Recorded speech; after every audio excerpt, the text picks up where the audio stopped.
हम यहाँ आज आपको प्रोजेक्ट हेल्प इंडिया के बारे में बताना चाहते हैं। ये प्रोजेक्ट हेल्प इंडिया कोटद्वार के बॉर्डर एरिया में, उत्तराखंड और उत्तर प्रदेश के बॉर्डर एरिया के अलग अलग छोटे छोटे गांव में यहाँ पे एजुकेशन के वास्ते खास काम कर रहा है। यहाँ पे बच्चे लोग पढ़ते हैं जो पहले स्कूल जाते ही नहीं थे, उन लोग को ट्यूशन दिया जाता है और उनको स्कूल में एडमिट किया जाता है, गवर्नमेंट स्कूल्स में। उनको सिखाया जाता है पढ़ाई के बारे में, कैसे बात करनी है, बैठना उठना, सफाई के बारे में कई चीज़ें सिखा रहे हैं। और हमारे साथ है अमित सैम्यूल।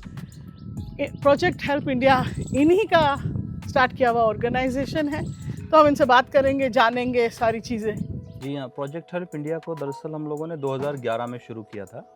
और दरअसल ये जो पूरा क्षेत्र आप देख रहे हैं, अभी आप और भी कई जगहों में गए होंगे, तो ये इलाका जो है हमारा उत्तराखंड और उत्तर प्रदेश के बॉर्डर पे बसा हुआ इलाका है। और ज़्यादातर यहाँ पर जो लोग रहते हैं वो खेती किसानी करके, दिहाड़ी मजदूरी करके अपना जीवन यापन करते हैं। और यहाँ पर मतलब आज़ादी के 70-75 सालों के बाद भी अब जाके थोड़ी बहुत मूलभूत सुविधाएं जैसे बिजली हो गई, कुछ हैंडपम्प हो गए, इस तरीके की चीज़ें हम लोगों को मिल पाई हैं। लेकिन अभी भी आपने देखा होगा कि जब आप इधर आए होंगे तो कोई पक्की सड़कें नहीं हैं, धूल मिट्टी वाली सड़कें हैं, गारे की सड़कें हैं।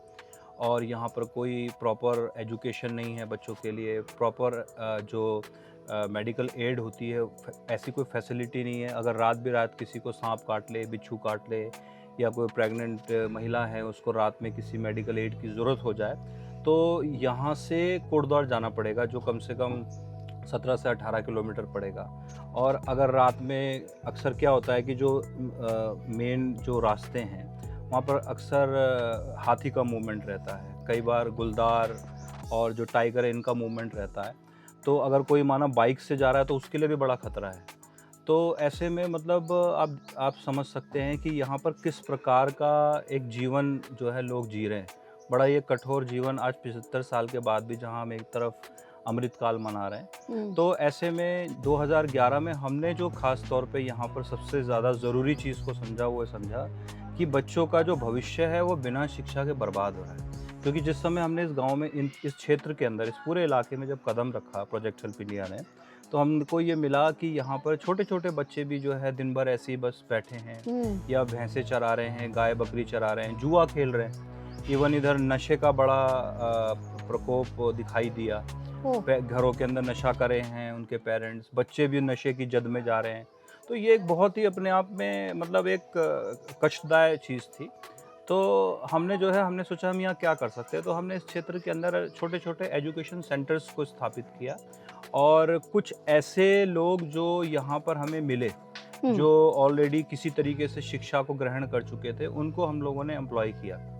उनको हम लोग जो है कुछ स्टाइपेंड देके हमने उनसे कहा कि आप यहाँ बच्चों को पढ़ाइए। तो इस पूरे क्षेत्र के अंदर अभी कम से कम 150 से भी ज़्यादा बच्चे हैं जिनको हम एजुकेट कर रहे हैं। अच्छा। इवन उनको हम लोग मिड डे मील प्रोवाइड कराते हैं, स्टेशनरीज हो गई।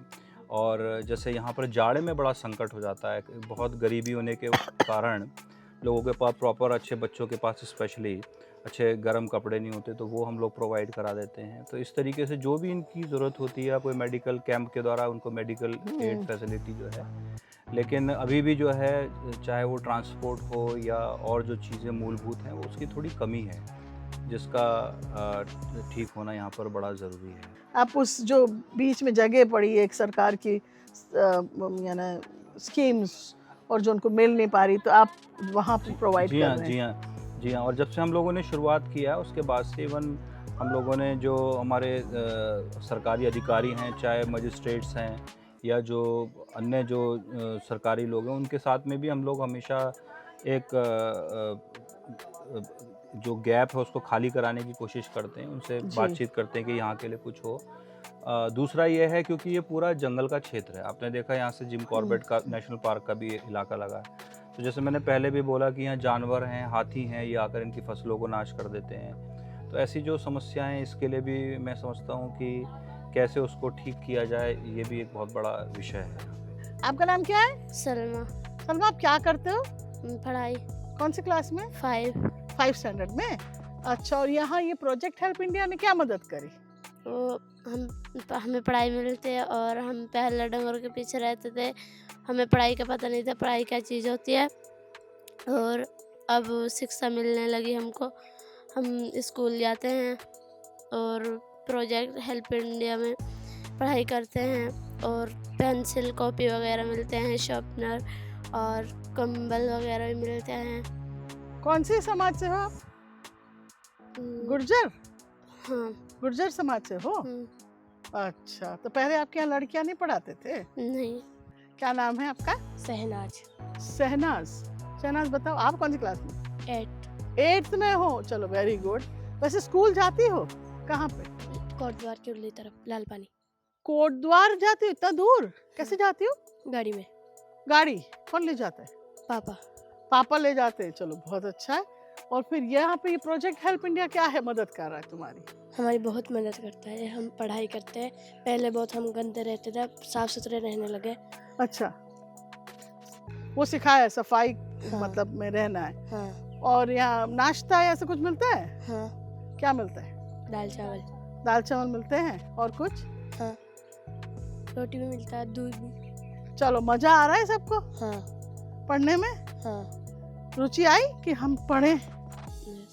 क्या कोई बनना है क्या? बच जाओ, कितना पढ़ोगी?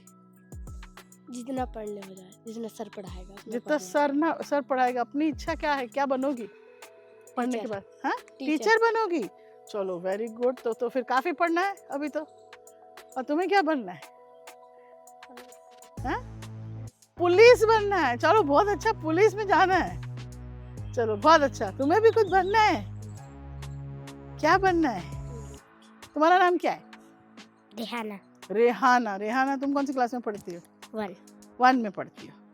अभी तो छोटी हो। तुम्हारे बड़े भाई बहन हैं? नहीं, मेरे एक छोटा भाई, एक बड़ा भाई है। Very good. मैंने देखा कि यहाँ प्रोजेक्ट हेल्प इंडिया चलता है। हाँ, कितने साल से?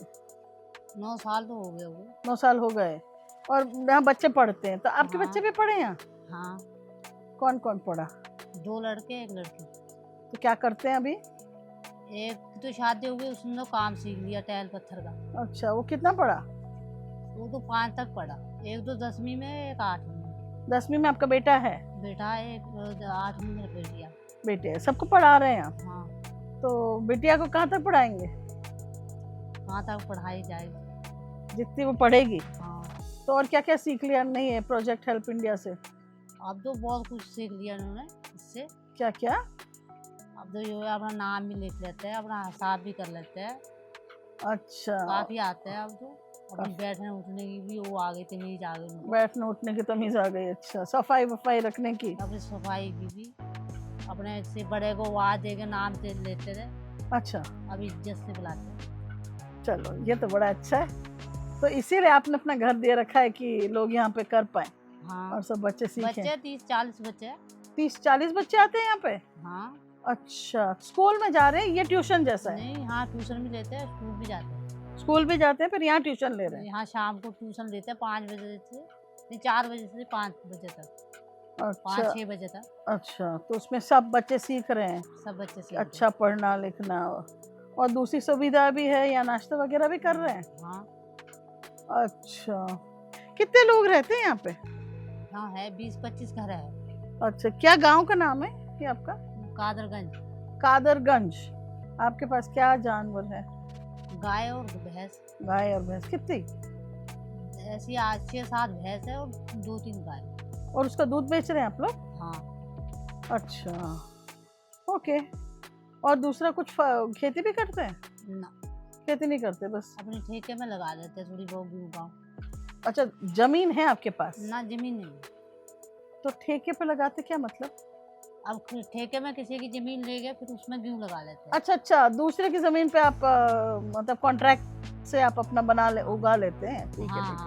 हाँ। मैं आप सबसे अनुरोध करना चाहूँगा, रिक्वेस्ट करना चाहूँगा इस चैनल के माध्यम से, अगर इस जीवन शैली के एक भाग अगर आप भी बनना चाहते हैं, जिस तरीके से अभी आपने देखा कि प्रोजेक्ट हेल्प इंडिया किस प्रकार का काम यहाँ पे इन छोटे छोटे बच्चों के लिए, जो कि जिनके पास सुविधाएं नहीं हैं, बहुत सी समस्याएं हैं, और हम चाहते हैं कि इनको अच्छे से अच्छा सिखाकर इनको आने वाले जीवन में अच्छा बनाया जाए। तो आप लोग भी हम लोगों से जुड़ सकते हैं, और अगर आप चाहें तो आप एज ए वॉलंटियर अपने वेकेशंस के लिए 1 हफ्ता 10 दिन 15 दिन आकर अगर आप चाहते हैं तो आप इन बच्चों को कुछ स्किल्स सिखा सकते हैं, पढ़ा सकते हैं, तो हम आपका स्वागत करेंगे। पर ये आप एज ए वॉलंटियर ही आपको आना पड़ेगा। बहुत बहुत धन्यवाद। तो आपने देखा कि किस तरह से प्रोजेक्ट हेल्प इंडिया टोटली ये कोटद्वार और ये बॉर्डर एरिया में 8 सेंटर चलाता है, एजुकेशन सेंटर्स। 4 इसी क्षेत्र में हैं, उसके अलावा एक स्विंग सेंटर भी चलाता है, एक रिहैबिलिटेशन डिसेबिलिटी सेंटर भी चलाता है। तो किस तरह से यहाँ पे जो बच्चों को बिल्कुल ही एजुकेशन नहीं मिल रहा था, उनको एक सपोर्ट के तौर पे ये लोग यहाँ पे काम कर रहे हैं। आपका क्या मानना है इस तरह के जो लोग छोटे छोटे प्रोजेक्ट्स कर रहे हैं? डेफिनेटली आप कमेंट कीजिएगा। हमारे वीडियोस को पसंद आए तो लाइक कीजिएगा, सब्सक्राइब ज़रूर कीजिएगा। धन्यवाद।